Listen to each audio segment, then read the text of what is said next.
आईने के पीछे का कमरा अंजलि और उसका छोटा भाई आरव नई जगह किराए पर रहने आए थे। यह मकान बहुत पुराना था, चारों तरफ जाले और हल्की सी सीलन की गंध। कमरे बड़े थे मगर उनमें हमेशा ठंडक और सन्नाटा रहता। मकान मालिक ने सिर्फ एक बात कही थी, बिटिया, उस पुराने आईने को मत छेड़ना और रात में उसके सामने मत रुकना। अंजलि ने बात को मजाक में उड़ा दिया।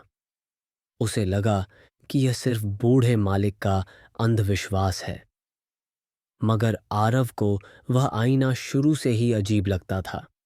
वह पूछता, दीदी, यह इतना टूटा क्यों है और इसे दीवार से हटाते क्यों नहीं? अंजलि हंसकर कहती, तू भी पागल है, कुछ नहीं। पहली रात जब अंजलि सोने लगी, अचानक हल्की खरोंचने की आवाज आई। उसने खिड़की देखी मगर बाहर सब शांत था। आवाज फिर आई और इस बार सीधे आईने से। उसने गौर से देखा तो पाया कि उसका प्रतिबिंब पलक झपकने में थोड़ी देर कर रहा है।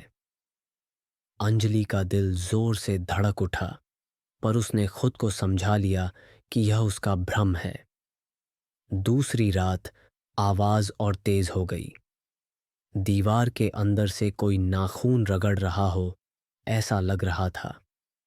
ठक ठक ठक, जैसे कोई बाहर निकलने की कोशिश कर रहा हो। वह डर गई और जल्दी से आईने पर चादर डाल दी। लेकिन चादर डालने के बाद भी आवाजें बंद नहीं हुईं। उल्टा ऐसा लगा कि आईने के पीछे कोई धीरे धीरे हंस रहा है। तीसरी रात आरव उसी कमरे में सो रहा था। आधी रात को अचानक चादर अपने आप खिसक गई। आईना चमकने लगा और उसमें दिखाई दिया एक लंबा अंधेरा गलियारा जिसकी दीवारों पर असंख्य आईने लगे थे। हर आईने में अंजलि और आरव के विकृत खून से सने चेहरे झलक रहे थे। अंजलि की सांसें अटक गईं।